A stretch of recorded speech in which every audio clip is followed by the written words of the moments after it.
Did it bring comfort already to New Yorkers who wanted to know we were not alone and that real help was coming? We got to see it all live. We got to feel it.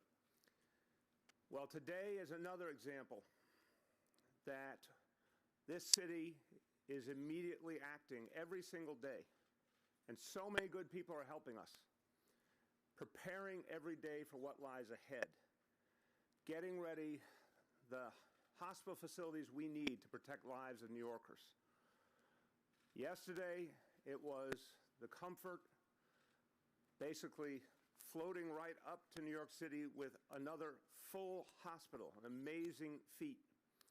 Today, it is this facility here in Queens that right now looks like a bunch of tennis courts. Very soon, this is going to be 350 hospital beds to protect the lives of New Yorkers. And there are two ways of looking at this. If you want to say the glass is half empty, you would say these tennis courts symbolize what we're all going through right now. We'd all like to go back to the times when things are normal and people are out here playing tennis. We all feel that. I feel that. And we miss it, and it's sad. But we also know that this crisis will not go on forever. It will be very intense, but thank God it will be brief. When I look out here, I see the glass that's half full, which is the fact that everyone is rising to the challenge. Everyone is contributing, each in their own way. We have people from organizations all over this city, all over the world, calling literally every single hour, offering help. And when the folks here at the Tennis Center heard there was a need, they said yes immediately.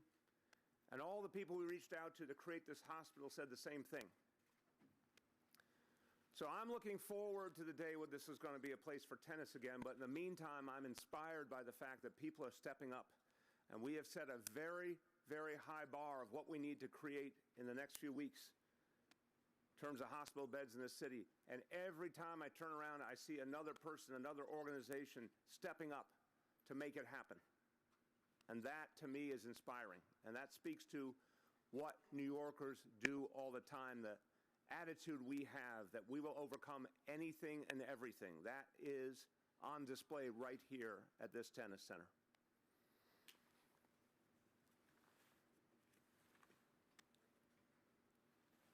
We have to, as New Yorkers, deal honestly with the pain we're experiencing, the grief we're experiencing, and at the same time keep moving forward. I've unfortunately had to liken this to a war. That's what soldiers have to do in a war. We have to find a way to mourn but never be paralyzed, because people's lives are at stake, and we have to be there always for those we can save, those we can comfort, those we can help. But we are definitely feeling the pain of those we have lost from our own community here in public service.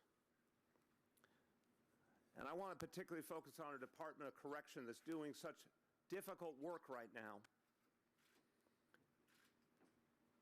handling a crisis that's never been seen before by any of us, obviously, but with the particular conditions that exist in our correction system. I told you back on Friday that we lost an investigator, David Perez. We've now lost a young IT worker, Hunter O'Kelly Rodriguez, and a beloved longtime officer of 20 years as a member of our correction team, and we're withholding the name at the request of the family. But I know all the correctional officers, the staff, everyone at Correctional Health Services, everyone's feeling these losses right now, and they're resolute that we have to keep fighting to protect everyone, the folks who work in our correction system and all those who are incarcerated as well. Now, we all know that we are racing against time right now. And I felt it is my job to really let people know how intense this battle will be. The fact is coming on fast, and it will not be over in an instant. There will be weeks where we are going to have to keep fighting. And every time I've heard any projection, oh, it's going to be over soon, don't worry about it, I always say, no, that's not the truth. And it's a danger to tell people something's going to be easier than it really will be. So I'm telling you all, it will be tough, but it will be something that we will fight through and we will survive. But it begins with a recognition of just how much we're going to need. So again, before all this started, before the coronavirus in this city, we had about 20,000 working hospital beds in our major hospitals, public, private, voluntary, independent, whatever phrases you want to use. All the hospitals combined had about 20,000 staffed hospital beds. We now need to, in just the next weeks, triple that number, produce 3 times that number. And you might say to yourself, how on earth is that possible? And when I first heard the projections, I questioned it myself. But then look at the facts. Look at how quickly a hospital can be created.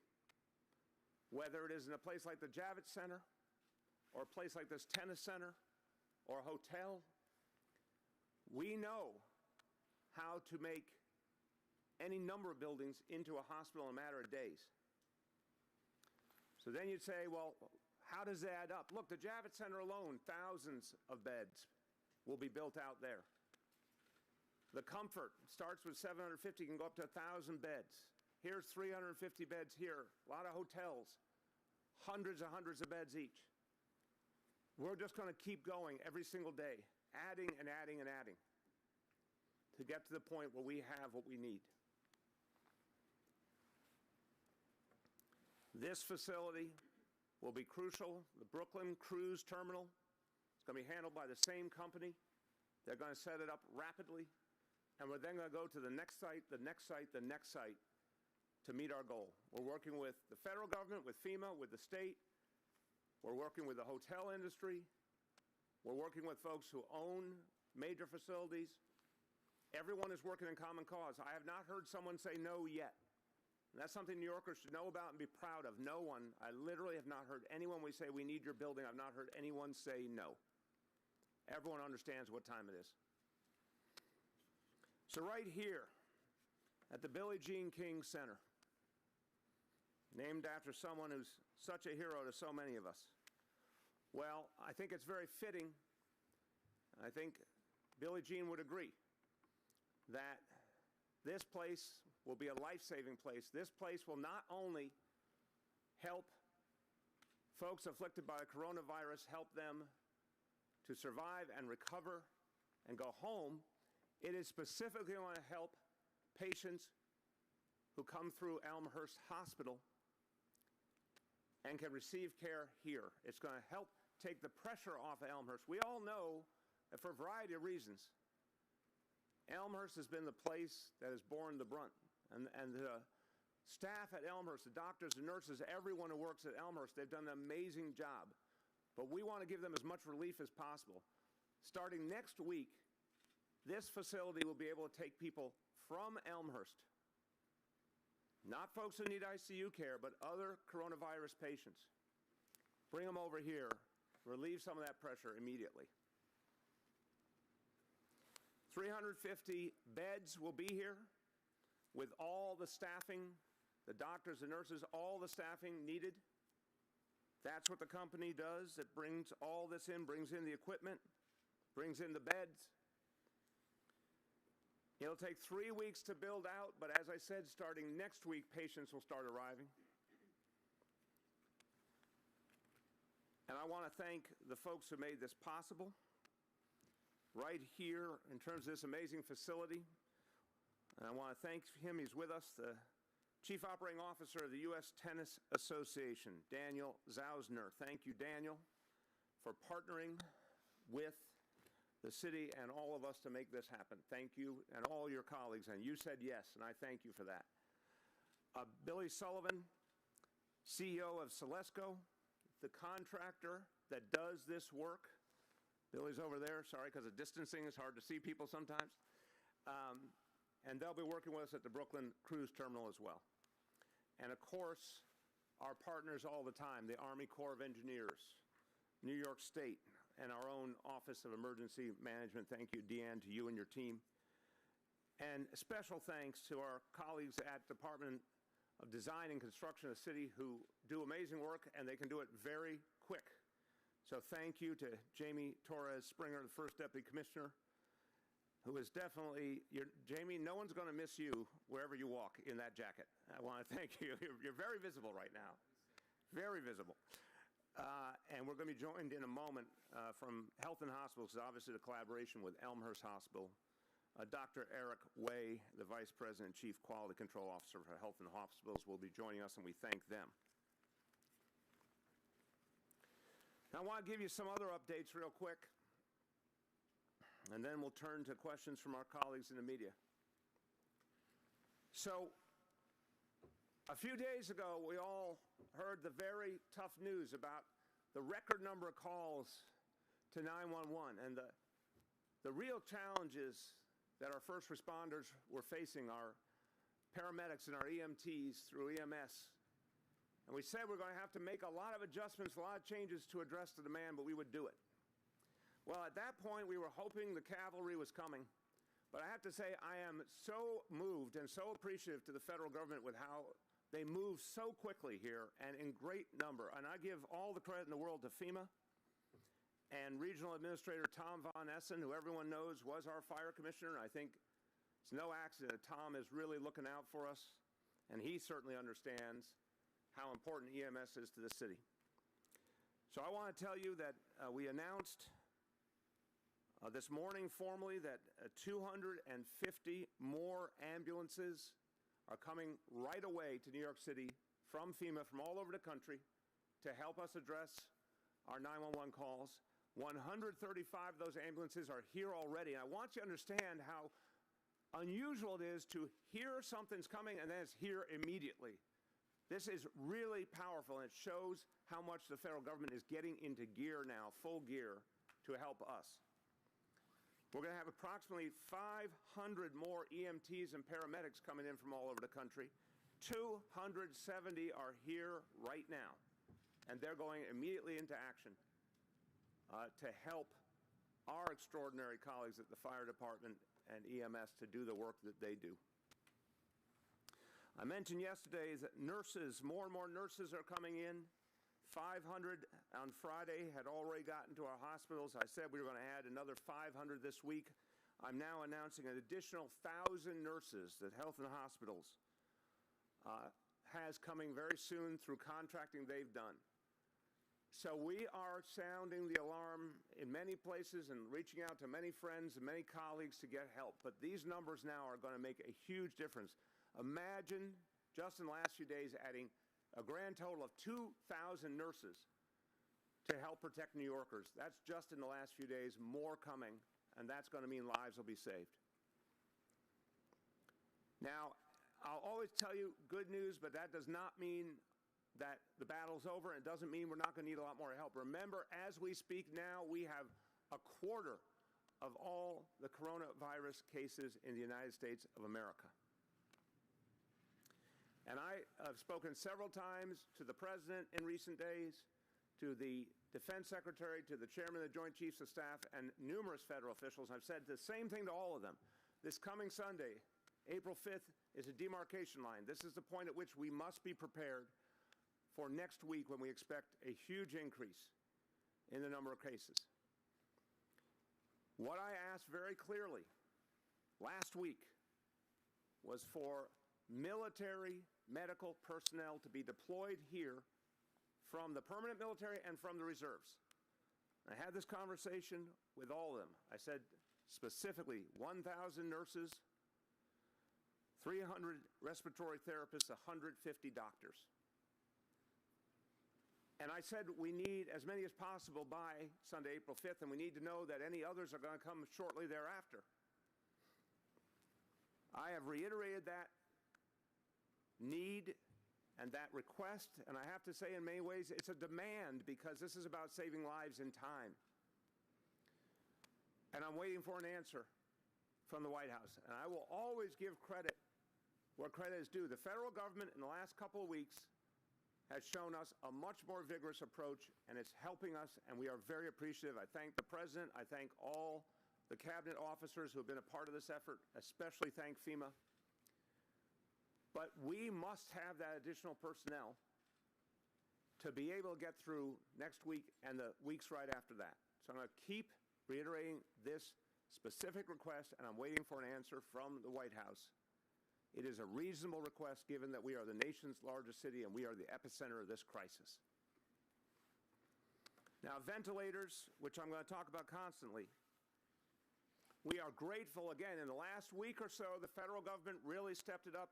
2,500 ventilators came into New York City. That is amazing, but we're going to need a lot more, and we're going to need them soon. We're hearing that more help may be on the way shortly from the federal government. We're waiting for that to be confirmed. We need it. That number we put forward, 15,000, as the total need, remains the total need, and it is a very tight time frame. Because none of us knows for sure, is the worst week going to be in 1 week, 2 weeks, 3 weeks, 4 weeks, 5 weeks? We don't know when exactly it peaks. But we know April's going to be very tough, and I'm trying to gird people for the possibility it will continue on into May. And we're going to need those ventilators. And the moment we are done with them, we're going to send them wherever they're needed most in this country. Now, I'm going to put out a call now to others who could help us. And there are people in our communities right now, and I need them to step up. Some have, but I need all of them to. People who are part of the normal fabric of this city. Oral surgeons have ventilators for when they perform surgery. Plastic surgeons have ventilators wherever they perform surgery. Veterinarians, yes, veterinarians have, in many cases, ventilators that we could use. Every single one of them. If you've got a ventilator in your office, in your operating room, we need it now. It should not be sitting there doing nothing. This is a war effort. Everyone needs to contribute. You'll get it back when this battle is over. To donate ventilators, to find out how we can immediately get your ventilators where they're needed. Anyone can go to nyc.gov/help-now. And I want to now talk to you about personal protective equipment. This has been such an important topic. There's deep concern all over the city, all over our healthcare system. Today, our city agencies are distributing to all New York City hospitals. I want to make that crystal clear, not just to our public hospitals, health and hospitals, but also voluntary hospitals, independent hospitals. We ensure that supplies go wherever the need is in an equitable fashion. So this day, today, we are distributing 3 million surgical masks all over New York City to our hospitals, 800,000 N95 masks, 600,000 pairs of gloves, 120,000 face shields, 40,000 surgical gowns. This is one day. Now, anyone out there who has supplies like this you can donate, or has a truly reliable source for these supplies, we need them. And again, if you can donate to this effort, every bit helps. Go to nyc.gov/help-now, or you can call, obviously, people from all over the country are helping New York City. You can call 833-NYC-0040. And thank you to all who have helped us. I'm going to give you some other quick updates before we go to questions. An update on our jail system, the efforts that we have made directly and working with district attorneys and the state to ensure that inmates who have the kind of medical problems that would put them in direct danger, and those who could be released for other reasons as well, again, with some very strict guidelines and safeguards. As of the end of yesterday, there have been 900 inmates released from our jail system. There will be more ahead. We will give you an update as soon as we know of any additional numbers. I want to talk about construction. There's been a lot of concern, obviously. We work closely with the state to affirm that only essential construction should be allowed at this point. Non-essential, non-emergency construction must end immediately. Our Department of Buildings agents are out as we speak. Yesterday, we gave education and warnings. Today, we are starting heavy fines and closing down construction sites that are in violation. They will be Not just fined, they will be closed down immediately. If Department of Buildings has any difficulty from the people at a construction site who are non-emergency, non-essential, they will call in the NYPD to shut down that site immediately. There's no kidding around here. All non-essential, non-emergency construction must be ended right now. On tax lien sales, this is a really important issue for some folks. Tax liens, property that was going to be sold by Department of Finance for unpaid property taxes or water bills or other charges. We understand right now people's lives have been turned upside down. They don't have money to pay bills. We want to be fair. We want to be understanding. So all tax lien sales are going to be postponed. They were supposed to be in the month of May. They will be postponed to August initially.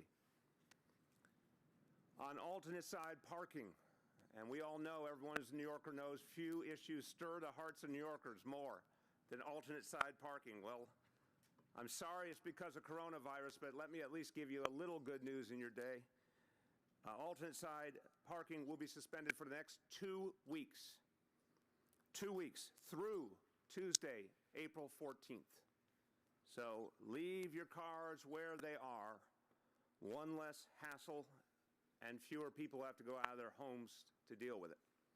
And we'll be looking after the 2 weeks to see what's the right thing to do at that point. On playgrounds, I have been talking daily, in fact, multiple times a day with Police Commissioner Dermot Shea to get feedback from his enforcement efforts, obviously from Parks Department as well. Overwhelmingly, we're seeing compliance in parks and playgrounds with some real problem spots too. So I've been very clear. We see a problem spot that's recurrent, we are going to shut it down. I have ordered 10 playgrounds to be closed at the end of today. Those are playgrounds that have had crowding multiple times. They will be shut down. They will be locked. There'll be signs put up. There'll be enforcement. My goal, again, is to try to preserve as many as possible if people follow the rules. If people will not follow the rules, we'll continue to shut them down aggressively. Another issue has come up, and it is an issue that's causing us real concern. We heard from Staten Island, from the Amazon Fulfillment Center, a specific charge that a worker who raised health and safety concerns, raised social distancing concerns, was fired. The allegation is because he spoke up for the safety of his fellow workers, he was fired. I have ordered the city's Commission on Human Rights to investigate Amazon immediately to determine if that's true. If so, that would be a violation of our city human rights law. We would act on it immediately. I should also note that the Sheriff's Office did an inspection of the facility to ensure that social distancing is being observed, and they will continue to inspect as needed. So I'll conclude. And again, we're going to see a lot of things we've never seen before. I know every one of us has walked down a sidewalk and looked up ahead, the whole block, and it was empty, and we can't remember when that ever happened. I was driving on the FDR the other day, looked ahead. For a mile, it seemed like on the FDR there was no other car on the road up ahead. We're seeing things that are just strange and in so many ways troubling to us as New Yorkers. Some of these things are going to be painful. Some of these things are going to be hard to make sense of. But some things we're going to see, like this tennis center, are going to be signs of the fight back. The fact that New Yorkers don't take this crisis lying down. New Yorkers are not people who get defeated easily. So you go all over and you see this fight back. You see a place being turned into a hospital. It wasn't a hospital. You see people providing food for their neighbors. You see people helping in so many ways. You'll see unusual things, and some of them will be things we wish we'd never seen. You're also going to see things that are going to tell you that New Yorkers are not going to accept defeat. I'm very, very proud of all of you for the way you've handled this extraordinary crisis, something we've never experienced in our lifetimes. I hope we never do again. But I have faith in New Yorkers. I have faith in New York City. We will see this through. A few words in Spanish. Sé que nuestra ciudad se ve muy diferente ahora. Pero los neoyorquinos no deben tener miedo. Significa que estamos recibiendo la ayuda y los suministros que necesitamos para salvar vidas. Continuaremos haciendo todo lo que está a nuestro alcance para proteger a nuestros trabajadores esenciales. With that, again, a thank you to all our colleagues here, everyone who's doing so much work so quickly. Thank you all. Thank you, the amazing team at Emergency Management at H&H for all you're doing. And with that, we welcome your questions. Dave. Mayor, I know you said that this location will eventually, in about a week, start taking non-ICU coronavirus patients. Correct. From Elmhurst. But is there a master plan in the city of, oh, this person goes to Mount Sinai, this person goes to the Javits, this person goes to the Comfort? I mean, is there a master plan, or is it each doctor decides, or what? No, that's it. There actually is a master plan that's being built out as we speak in a cooperative effort between FEMA, the state, and the city, led by Emergency Management. So job one, Dave, is to build out the space immediately and to make sure as each space comes online that there's a clear protocol. And again, I'll start, and if my colleagues want to jump in at any point, just start walking toward me and I'll get out of the way because of social distancing. Stay there, Deanne. So but no, in fact, the idea is to knit all this together into a coordinated effort. But I also want you to be clear, Dave, we have to immediately start building out the space first, because to meet these deadlines, before you work out all the protocols of how it's going to be staffed and where the patient's going to come from, you got to get the physical part moving instantly. And that's been an extraordinary effort, but every day more and more is going to be started and gotten online. Ultimately, yes, you have to get the right people in the right place. But remember, the hospitals right now are being converted to all ICU or maximum ICU, but they still have a long way to go before they get to that point. So a lot of the hospitals can handle, of course, other types of cases right now. What's going to happen over time? Every day each one becomes more and more ICU, more and more COVID related. So it is literally a day-by-day evolution. Deanne, I'm moving. I don't need the step thing. Okay, no step for you. I'm going to go over here. No, I don't know what to do. I'm going to go here. Okay. Yeah, the coordination piece is a really big piece, and what we have set up is the Healthcare Evacuation Coordination Center, which is going to be run out of the Javits. It's actually a system that's been in place, and it's run by the state, that was set up for coastal storm evacuations. That's just being put in hyper mode and being able to do that for this type of an event. What they're going to do is they are putting out protocols to all of the hospitals across the New York City area on how they request patient transfers, and then that coordination center will match the acuity of the patient with the acuity of the bed as these beds continue to stand up. Right now, the only places that are open are the Javits Center and the Comfort, and so they're matching patients to those two facilities. But as we continue to stand up facilities, and depending on what level of treatment we're going to be able to give, they will match those patients with the proper space. While you're there, if you don't mind. So it is up and running? It is up and running. It's located at the Javits Center. Okay, and just between Comfort and Javits. Because those are the only two that are open right now to move patients to. Quick follow-up. We were told we had to ask OEM this. There is a large tent set up in the parking lot of Citi Field. Is that somehow, what is that? Yeah, the tent was originally set up at Citi Field to support the drive-through testing clinics that were going to come in from FEMA. But we, through this process, as other clinics were set up, we co-located the FEMA operations with our health and hospitals. And so we left the tent up there for right now to determine if we needed an additional use for it. So maybe it can be used for some of our food access distribution points. So we've been in contact with Citi Field on leaving it there for right now till we determine if we have a use for it there. So right now it's just staged for us to use for something that we might need, because the changes or the requirements continue to change every day. You go around this side. Here we go, getting organized. So I want to note with real appreciation to Deanne that she brings an extraordinary background to this work in emergency management, because she started out as a firefighter, she served in the Air Force, then served at FEMA. So what is amazing is watching everyone be able to work with Deanne. Military folks immediately feel comfortable with Deanne because she was in the military. Firefighters, of course, she's one of them. FEMA folks from Washington, she knows all of them, including the national administrator. So I really want to give credit where credit's due, not only to her team, which is great, but Deanne herself has been really one of the pivots here because she brings a wealth of experience and relationships and is really helping New York City right now. It's not a surprise that those ambulances, for example, showed up in record time. That's a lot of her doing and Tom Von Essen's doing. Yes? Can you give us an update on Elmhurst Hospital and where that stands? And what's the number of fatalities that have come through there? Dr. Way will join me. I just want to say to preface, and then we will artfully, in a ballet-like fashion, go around each other. It's been a really tough time for Elmhurst, but I want to note, and I give Dr. Mitch Katz and the whole team at Health and Hospitals and Elmhurst credit. They continually made the adjustments. We talk about how the NYPD, for example, constantly makes strategic adjustments through CompStat. You saw that at Elmhurst. They surged doctors there, nurses there, equipment there. 4 times they sent more ventilators to ensure that they could save lives, and also moved patients off to other places who could be. So they got some of the very toughest cases in the city, and in a sudden surge, and that has a lot to do with where the hospital is and how few public hospitals are in that area for so many people.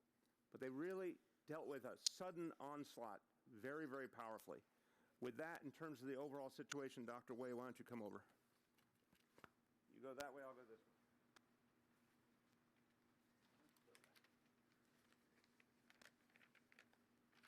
All right, so thank you for that question, and thank you for the opportunity to speak on behalf of Health and Hospitals in Elmhurst. First and foremost, my heart breaks for all the patients and the families who have been inflicted with this terrible, terrible virus. I've practiced emergency medicine for a long time, and I am seeing things that I could never have imagined in terms of what this virus can do to all ages, people who are previously healthy, people with comorbidities. So our thoughts and prayers are with everybody who's lost somebody, as well as everybody who's in the ICU, and especially to our healthcare workers who have fallen ill. Elmhurst Hospital still continues to make all of us very proud. All the doctors, the nurses, the leadership, everybody is moving heaven and earth to do everything they can to take on the onslaught of COVID-19 patients. And so over the past 2 weeks, it's gone from more than double the volume of people coming to the emergency department to now the volume's actually down, but the people who are coming in are so much more ill and so much more critically ill with shortness of breath and respiratory failure. And so what we're seeing is more and more ICU type patients.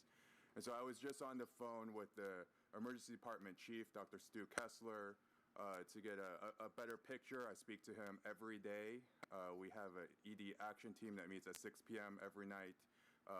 I've also spent a lot of time at Elmhurst myself over the past 2 weeks. They intubated 19 patients in the past 48 hours, 42 patients in the past 4 days. And that is way more than normal for an emergency department, even a level 1 trauma center like Elmhurst. And so many patients are boarding, meaning they're admitted and waiting for space upstairs in the emergency department. Health and Hospital has been acting like a system in terms of literally flattening the curve. Everybody should be familiar with that term, with all the public health information about flattening the curve.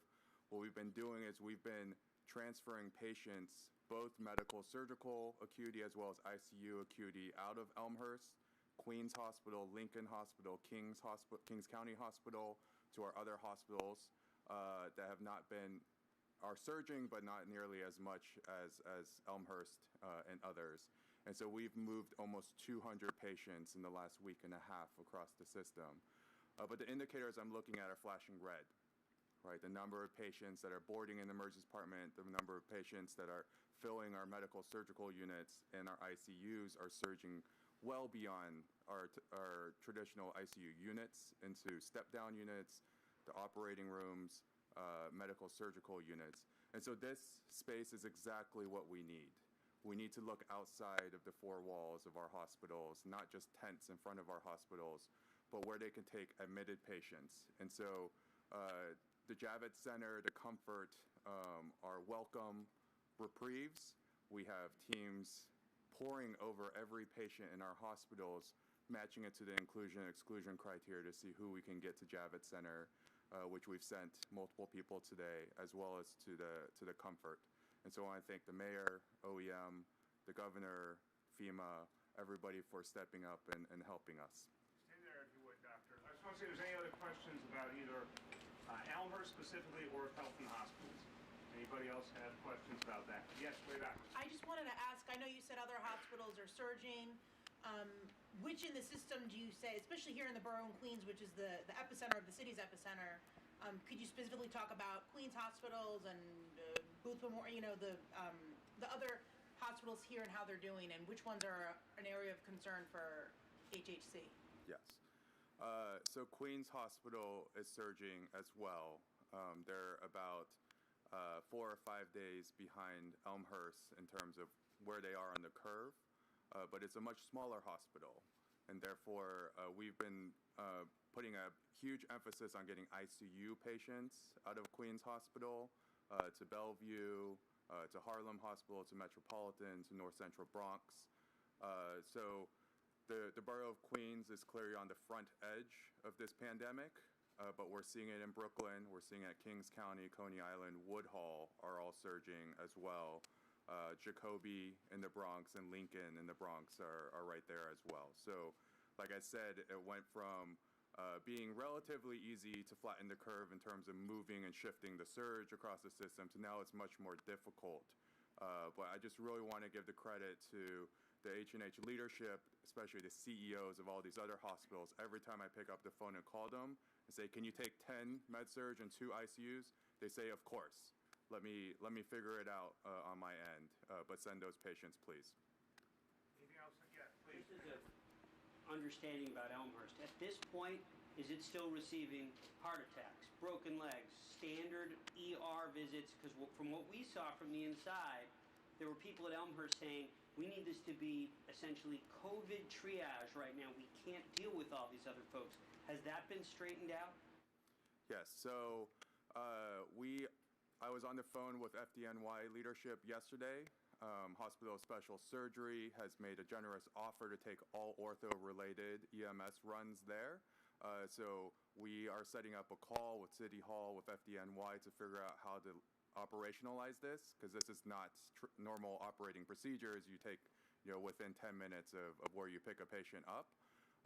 We are stabilizing traumas and immediately putting them in an ambulance if safe and transfer them to an ICU elsewhere in the system. So yes, we are doing everything we can. Memorial Sloan Kettering is offering to take our cancer patients. I mentioned special surgery for our ortho patients. We've also created capacity at Roosevelt Island Medical Center to get other patients. So we're making space. We're making space for COVID patients and especially ICU COVID patients. Anything else on HHC, please? Just, is it possible that patients that you have or generally at an H&H hospital that are not being treated specifically for COVID-19 might nonetheless be infected? Yes. I think that was one of the initial most surprising things for us, that some of the positive tests that were coming back were from those that we least expected it. We thought travel, we thought fever, cough, right, all of these respiratory symptoms, but some people with just diarrhea and upset stomach, right? We had traumas come in, so people who got hit by cars or got beat up on the street, and we put them into the CT scanner. You see ground glass opacities, which show pneumonia that's consistent for COVID-19. And so we're operating under the understanding that anybody could have COVID at this point, any patient that we see. And noting that, when they are sent away from the hospital to other facilities, including here, what kind of precautions have to be taken just because of that? Absolutely. And so droplet precautions for anybody who is a suspected, what we call a person under investigation, so they have a test pending, anybody who has a confirmed. If they have, yep, that means a mask, that means eye protection. Yeah. Yep, yep. But if they have, if they're intubated, then we take even further precautions called airborne precautions. So that's an N95 mask, that's a face shield, eye protection, gowns, gloves, hat. And so for both our EMS and ambulance personnel who will be transporting these patients. They will all be in personal protective equipment, as well as the receiving providers at each of these facilities, and we will keep these patients in those isolation, precautions. Anything else? Health and Hospitals or Elmhurst? Okay, I'm going to go around. You go here, I'll go here. Everyone switch around. Okay, let me get other questions. Go ahead. Yeah, No, over here first. on the released inmates, could you say which agency or agencies is responsible for them? And also, are any staff or other resources being allocated in addition in terms of finding them housing, supervising, and support programs? Yeah, so I'll give you the broad answer and then we'll get you more follow-up. There's definitely a follow-up effort between Department of Corrections, Mayor's Office of Criminal Justice, NYPD, and then also sometimes other agencies. Some of these folks are homeless. They're going into a hotel setting, for example. That can involve Department of Homeless Services or sometimes Department of Health, and definitely Health and Hospitals because they do correctional health. So anyone who goes out is given a lesson in how to address any potential health concerns. They can call correctional health anytime and get support. So there's actually a pretty elaborate follow-up schema, but we'll get you exactly the details of it. Any more staff being involved? I think given everything that's happening, we're drawing on staff that already exists to do some new things because obviously a lot of what people were doing, a lot of those tasks are gone and people are doing different things. Obviously, the population on Rikers now is lower than we've ever seen. It's around 4,500. Rikers in the whole correction system, I should say, is around 4,500. So that is freeing up some time and effort in corrections that can be applied to ensuring we're doing the proper follow-up and monitoring. Yes. In your mind, maybe we can get Danny to weigh in on this too. Can the U.S. Open happen this year? We've already seen the Olympics postponed for an entire year, so that's a July event. We're talking about late August, early September. Can this event happen, and when would that decision need to be made, and what plans might exist to before Danny comes over, and I want him to speak for himself about their plans, I'll only say, look, I think the time horizon that's of deepest concern to New York City is April, May. I think thereafter, we pray that we start to come out of this, but it won't be instant. It'll be you go up the mountain and you come back down the mountain. It's going to take time. Remember, it was weeks ago that our health commissioner said her best estimate was we would have a chance to return to normal around September, but that's an ever-changing reality. So August may be a very, very much better time, or we may still be fighting some of these battles. We don't know yet.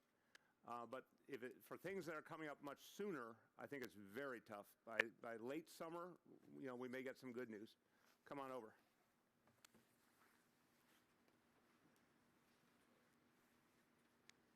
Ironically, today is March 31st, and 5 months from today is August 31st, which is the first day of the main draw of the U.S. Open. We still plan accordingly, but it seems so trivial in light of what's going on in the city and the state and the government right now, so we want to be as supportive as we can. We will continue to plan every single day as if the U.S. Open is being hosted, and hopefully we'll be in a position 5 months from today to see players actually practicing on the courts right behind us and playing in Arthur Ashe Stadium and all the other courts on the site, but way too preliminary to be thinking about that right now. Amen. From your lips to God's ears. Okay, that would be a nice part of our comeback, wouldn't it? Yes. There's a report today that Rikers inmates are being offered $6 an hour to dig mass graves on Carter Island. I have not heard that. Apparently, it was on The Intercept. Apparently, they're using mass internment methods in replacing. Yeah, no, that doesn't sound right at all. Okay. Yeah, well, that really doesn't sound right. We'll have someone get you all the details, but let's proceed with caution on assuming that is right. Okay, anyone else over here? Yes, please. We heard from the families that their loved one died, and then the ME took up to 24 hours to get the body out of the building. The ME's office said they weren't backlogged, but the families tell us that they told them that they were. Yeah, there's a lot going on, and we have to make sure, one, that families are treated with respect, no matter how intense this crisis. What a painful moment for families. They need all the help and support they can get. Two, everyone's trying to make sense of a new set of ground rules. And it's going to take a little time to get it right. But what I can assure you is, God forbid someone loses a loved one.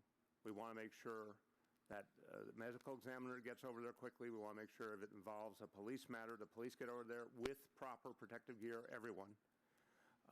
And we are getting help from the federal government, and it's a topic, as I've said, scrupulously, I don't get into the details of, but we are getting help from the federal government. More help is coming to expand on what the medical examiner does. So I think we're going to need a little time to get it to be the way it should be, as quick and respectful as it should be, but that's what we're going to do.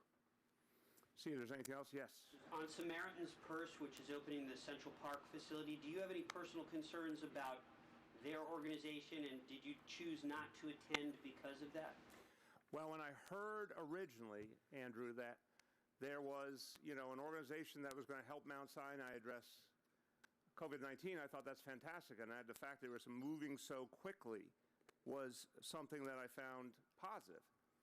Then when I heard more about the organization, and particularly some of the things that Reverend Graham has said, it was very troubling to me. And I said immediately to my team that we had to find out exactly what was happening. Was there going to be an approach that was truly consistent with the values and the laws of New York City, that everyone would be served and served equally? We have received those assurances from the organization. I spoke earlier today with the CEO of Mount Sinai System, Dr. Ken Davis, who was adamant that they will only continue their relationship with the organization if those rules are followed, that they have a written agreement, that there can be no discrimination whatsoever. We're going to send people over from the mayor's office to monitor. So I'm very concerned to make sure this is done right. But if it is done right, of course we need all the help we can get. Katie? Oh, I wanted to ask, I know you had mentioned that the city would be releasing more detailed data. I wanted to ask for an update on that and when we can. As I said, and thank you for the question, I'm comfortable on the raw material that you indicated yesterday. I'm comfortable with its release. I want the health department to come up with an answer. They haven't already, I guess, so Freddie will follow up today. If there's some specific concern, I want to hear it, but otherwise I think it should be released. We've given you the disclaimers, and my goal is to get more accurate information that we could actually feel comfortable that in releasing it publicly, you would scrub it and find it to be scrupulously consistent. That's what I want to get us to the point of. It's been, as you can imagine, very hand-to-mouth the first few weeks getting set for this kind of onslaught. But I think soon we should be able to have much more detailed information we can put out consistently that we can have confidence in. Did something change for you? I know last week you were reluctant to release the data. You were concerned that it might not be accurate. Yep. Was there a shift or a change that changed your mind? The change was I have been shown more and more information that I believe is getting to the point that it will be consistent and accurate.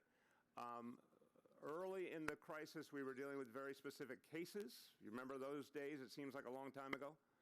And I was able to get very specific information that when I put people through their paces, it came back consistently, and I said, great, that's information we can put out. Then as things intensified greatly, I saw too many things where things were changing every hour, and I didn't feel it was right to give out information that was so quickly changing. Now I think I'm getting a flow of information that's ready to be made public more and more. As soon as it is, we're going to put it out. Yeah. Do you want to see anything more from President Trump? He's having his news conference later today. What do you want to hear from him about New York City and his news conference later? I've expressed my appreciation for the USNS Comfort, for FEMA being here in force, for the ambulances and the first responders who have arrived, for the ventilators. This is all moving in the right direction. But this is still the calm before the storm. And so the request I made directly to the president and other top officials of the administration for 1,000 nurses, 150 doctors, 300 respiratory therapists to arrive beginning as early as Sunday for the next particularly intense week or two. That's what I need a response to right now. That's the urgent need for New York City. And I'm going to update what we need next as soon as it becomes clear. I'm going to tell the president directly. But I need an answer to that question right now. Okay, everybody, thank you very much, and we will see you again soon.